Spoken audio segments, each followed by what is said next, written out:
Hey guys, in this tutorial, I'll show you how to fix the failed to download required replay data error in Fortnite.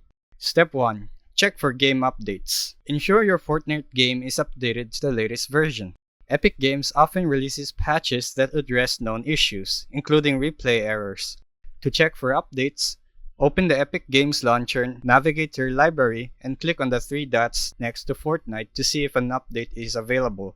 Step 2. Clear corrupted replay files. Sometimes corrupted replay files can cause this error. To delete them, open File Explorer and navigate to this file location to see Users, your username, app data, local, Fortnite game, save, and demos. Delete all files in this folder. This will remove any corrupted replays that might be causing the issue. Step 3. Disable replays in settings. If the error persists, try disabling and re-enabling the replay feature. Launch Fortnite and go to Settings. Navigate to the Game tab, scroll down to the Replay section, turn off all replay recording options. Restart Fortnite, return to the same settings, and re-enable the replay options. This can reset the replay system and resolve minor glitches. Step 4. Use an alternate account. Some users have reported that switching to an alternate Epic Games account temporarily resolves the issue. This isn't a permanent fix, but can be useful if you need immediate access to replays. Step 5.